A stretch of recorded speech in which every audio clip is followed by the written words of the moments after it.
Setelah 1 bulan penuh berpuasa, tibalah Lebaran, saat dimana umat muslim di dunia merayakan hari kemenangan. Sebagai bagian dari tradisi, akan semakin lengkap rasanya merayakan Hari Raya Idul Fitri dengan sajian khas yang mengundang selera.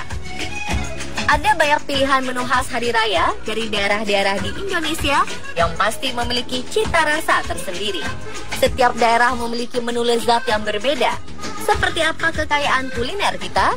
Berikut 7 kuliner khas Idul Fitri di tanah air versi on the spot.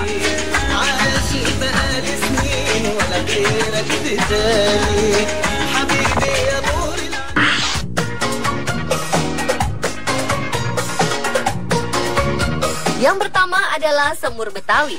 Semur menjadi sajian lebaran masyarakat Betawi yang sangat populer.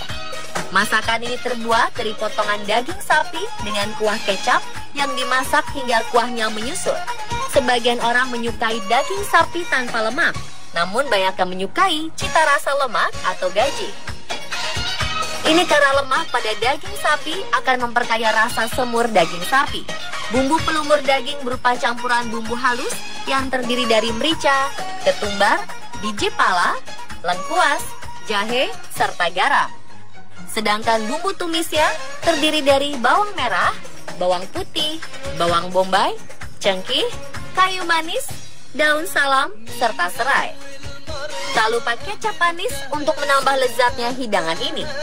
Semur Betawi biasanya disajikan bersama bencok atau keripik kentang khas Betawi. Kalau sudah seperti ini, siapa yang tak tergoda dengan kelezatannya?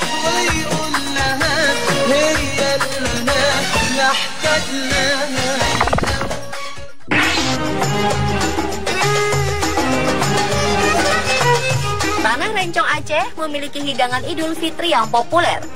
Inilah bebek gulai kurma. Bebek gulai kurma terbuat dari potongan daging bebek dengan bumbu rempah-rempahan khas Aceh serta santan yang kental.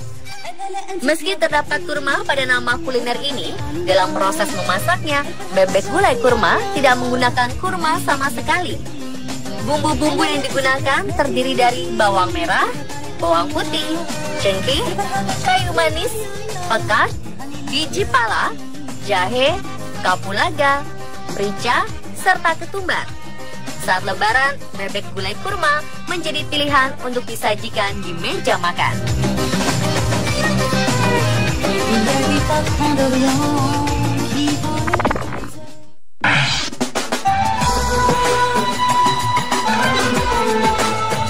Iga sapi berkuah santan ditemani potongan ketupat adalah hidangan Lebaran populer dari Aceh lainnya.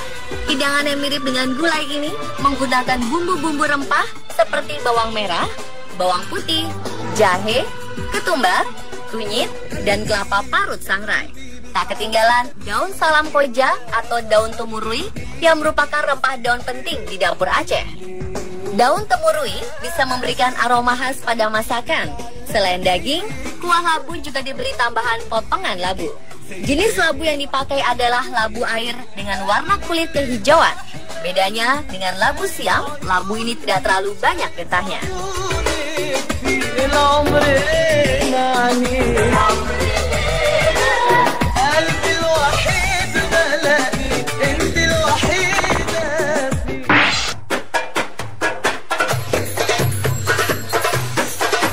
Bagi penggemar masakan Padang, rendang kerang dan pakasam durian merupakan menu yang harus dicicipi. Namanya mungkin terdengar asing, lantaran kedua kuliner ini merupakan makanan tempo dulu masyarakat pesisir pantai di selatan Sumatera Barat. Dalam proses pembuatannya, kerang diolah bersama santan berbumbu selama 1,5 jam hingga bumbu meresap. Dan menyantap rendang kerang yang super nikmat ini tak lengkap tanpa pakasam durian, yaitu perpaduan cabai yang dihaluskan, udang, petai, dan tentunya durian. Terbayang lezatnya kan pemirsa?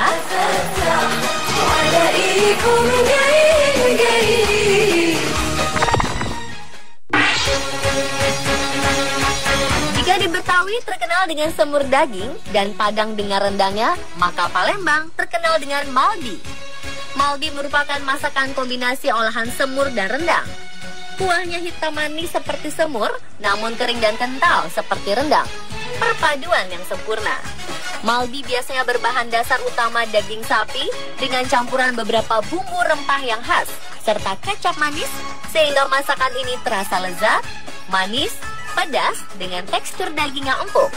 Dan sebagai menu spesial, kuliner ini biasanya disajikan pada saat hajatan atau hari raya besar seperti Lebaran.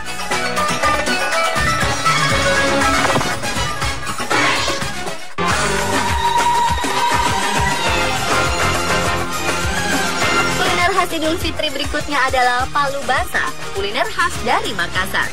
Sekilas, palu basah mirip dengan coto Makassar, namun pengolahannya berbeda. Palu basah diberi tambahan taburan kelapa parut goreng atau serundeng. Palu basah terbuat dari jeroan sapi atau kerbau. Jeroan untuk palu basah direbus dalam waktu yang lama bersama bumbu-bumbu hingga empuk. Setelah matang, jeroan serta daging diiris dan dihidangkan dalam mangkuk. Palu basah biasa menggunakan nasi putih serta tambahan kuning telur di kuahnya. Palu basah juga dapat dinikmati bersama burasa. Burasa merupakan makanan yang terbuat dari beras dan dimasak terlebih dahulu dengan santan yang banyak hingga menjadi nasi lembek. Untuk selanjutnya dibungkus dengan daun pisang dan direbus hingga matang.